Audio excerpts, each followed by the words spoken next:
PBS beri jaminan tidak akan jalin kerjasama dengan warisan. Afnan Hamimi dakwa suara pembangkang di Dewan Rakyat semakin dihadkan.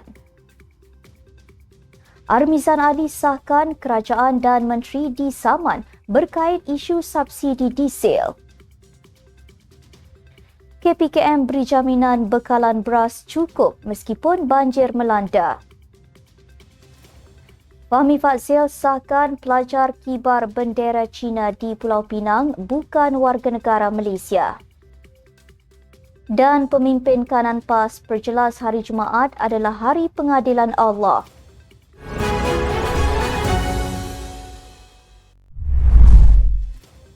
Bismillahirrahmanirrahim. Assalamualaikum dan salam Malaysia Madani. Bersama saya Asma Ismail dalam Nextstep News edisi pagi. Jangan lupa ikuti kami di semua platform Nextstep Malaysia.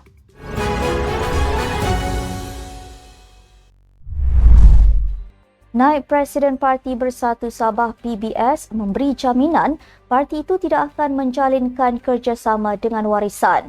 Ruslan Muhara menyifatkan kenyataan berkaitan PBS, Parti Solidariti Tanah Air Kustar dan warisan hanya propaganda yang sengaja dilontarkan untuk memecah belahkan perpaduan Gabungan Rakyat Sabah GRS. Katanya GRS sangat kukuh ketika ini dan rakyat pula yakin dengan kepimpinan Ketua Menteri Datuk Seri Haji Jinor. Beliau yang juga ahli Dewan Undangan Negeri Adun Lumadan menjelaskan walaupun ada dalam kalangan ahli atau pemimpin mungkin mengharapkan kerjasama itu berlaku, namun ia hanya pandangan pribadi mereka. Baru-baru ini tular satu hantaran ringkas di laman Facebook milik Ketua Bahagian PBS Petagas, Azmi Ahmad, yang menggambarkan harapan supaya PBS, Star dan Warisan membentuk satu kerjasama dalam politik. Pada pilihan raya umum PRU lalu, PBS secara jelas menolak lamaran untuk bekerjasama dengan warisan selepas presidennya, Datuk Seri Muhammad Syafiee Apdal, beberapa kali memberi bayangan berminat untuk bekerjasama dengan parti tempatan, terutamanya PBS. Suara pembangkang semakin dihadkan.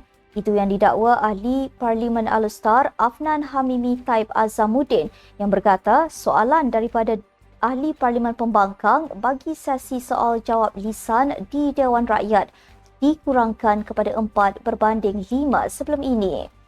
Katanya di laman Facebook, sebelum ini 10 soalan awal dalam persidangan Parlimen dibahagikan sama banyak dengan ahli Parlimen Kerajaan. Menurutnya sebelum ini, 5 soalan ahli Parlimen Kerajaan dan 5 soalan lagi daripada pembangkang. Mesyuarat penggal ketiga Parlimen ke-15 akan bersidang selama 35 hari bermula Isnin ini hingga 12 Disember depan. Sementara itu, dalam hantaran sama, Afnan yang juga Ketua Pemuda PAS turut memuat naik senarai pertanyaan-pertanyaan bagi jawab lisan untuk sesi Dewan Rakyat hari ini. Selain itu, 3 lagi soalan daripada pembangkang akan ditanya oleh Datuk Seri Hamzah Zainuddin, Muhammad Ismi Mat Taib, Datuk Muslimin Yahya. Menteri Perdagangan Dalam Negeri KPDN Datuk Armizan Muhammad Ali mengesahkan menerima rit saman daripada 2 individu berkaitan penarikan subsidi diesel di Semenanjung dan pengecualian subsidi itu terhadap Sabah dan Sarawak. Ahli Parlimen Papar itu berkata tuntutan saman itu juga turut diberikan kepada 4 pihak yang lain termasuk Kerajaan Persekutuan. Katanya, individu yang disaman adalah Perdana Menteri selaku Menteri Keuangan, Menteri KPDN, Menteri Pengangkutan dan Menteri Ekonomi serta Kerajaan Persekutuan. Beliau berkata demikian ketika diminta mengulas mengenai tular kenyataan beliau dan juga Perdana Menteri Datuk Seri Anwar Ibrahim antara individu yang disaman. Bagaimanapun, Armizan berkata itu hak mereka untuk membawanya ke mahkamah, namun ia adalah polisi kerajaan yang diputuskan bersandarkan fakta. Beliau turut menolak pelaksanaan penyasaran subsidi itu adalah sebagai tindakan diskriminasi terhadap pihak tertentu. Kementerian Pertanian dan Keterjaminan Makanan memberi jaminan bahawa bekalan beras di pasaran tempatan adalah mencukupi meskipun banjir melanda Kedah serta Perlis sehingga menjejaskan kira-kira 6,000 hektar kawasan pengeluaran padi negara. Menterinya Datuk Seri Mohamad Sabu berkata, itu kerana Malaysia telah memeterai perjanjian dengan beberapa negara pengeluar beras antaranya India dan Pakistan bagi tujuan import untuk memastikan bekalannya adalah mencukupi. Beliau berkata Malaysia turut mengimport beras dari Thailand dan Vietnam. Banjir yang berlaku di Kedah dan Perlis baru-baru ini dianggar menyebabkan kerugian mencecah 40 juta ringgit kepada pesawah. Muhammad juga berkata terdapat potensi besar bagi sektor pertanian nanas negara berdasarkan permintaan tinggi ekspor itu untuk komoditi itu. Beliau berkata ketika ini Malaysia hanya mampu membekalkan 800 kontena atau 17,600 tan nanas bagi ekspor berbanding permintaan 4,000 kontena atau 88,000 tan. Menteri Komunikasi Fahmi Fadzil berkata, pelajar yang mengibarkan bendera China di sebuah sekolah menengah persendirian di Pulau Pinang seperti yang tular dalam media sosial baru-baru ini bukanlah warga negara Malaysia. Beliau berkata perkara itu dijelaskan Exco Pelancongan dan Ekonomi Kreatif Pulau Pinang, Wong Hon Wai kepadanya dengan mengatakan pelajar berkenaan sebahagian daripada 33 pelajar dari China yang bersekolah di sekolah terbabit. Beliau berkata demikian ketika ditemui pemberita selepas menghadiri sesi program kesihatan lembah pantai bersama IMU Cares di PPR Kerinci. Fahmi berkata demikian sebagai mengulas isu tular dua keping gambar dimuat naik menerusi media sosial yang memaparkan pelajar sebuah sekolah menengah persendirian di Pulau Pinang memegang bendera China. Sehubungan itu, beliau berkata Suruhanjaya Komunikasi dan Multimedia SKMM telah mengenal pasti individu yang menyebar maklumat palsu kononnya pelajar Malaysia mengibarkan bendera China berkenaan. Jurucakap Kerajaan Perpaduan itu berkata, Polis Diraja Malaysia PDRM juga memiliki maklumat individu yang melakukan tindakan adu domba itu dan sedang dalam proses untuk mengambil tindakan selanjutnya.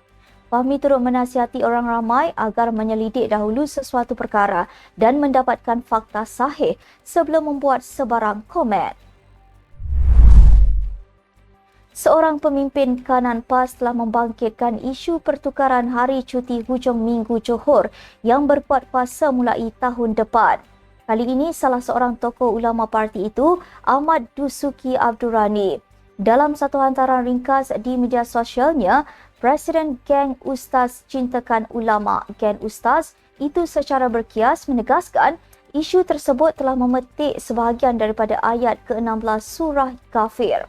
Menurut Ahmad Dasuki, semua orang memang akan dipaksa untuk berpindah dari dunia ini ke negara akhirat sebelum kemudian tiba di padang mahsyar. Sebelum itu, katanya, setiap manusia akan berada untuk sementara di negara barzah dan ketika itu mereka akan disoal oleh Allah dengan ayat ke-16 tadi. Menerusi kenyataannya, beliau juga menegaskan bahawa hari Jumaat adalah hari pengadilan Allah.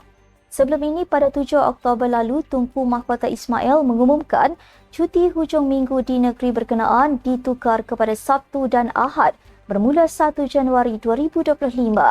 Pemangku Sultan Johor itu memaklumkan cadangan pertukaran tersebut telah mendapat perkenan dan restu daripada Yang di-Pertuan Agong Sultan Ibrahim serta menerima pandangan Jabatan Agama Islam Negeri Johor. Negeri itu melaksanakan cuti hujung minggu pada setiap Sabtu dan Ahad buat kali pertama pada tahun 1994 iaitu ketika Muhyiddin Yassin menjadi Menteri Besar. Sekian untuk edisi pagi ini. Ikuti perkembangan semasa isu-isu panas politik Malaysia setiap hari hanya di Nextstep News. Jangan lupa untuk follow Facebook Nextstep Malaysia dan subscribe YouTube Nextstep TV. Nextstep Malaysia bersama melangkah dengan yakin. Saya Asma Ismail. Assalamualaikum dan salam sejahtera.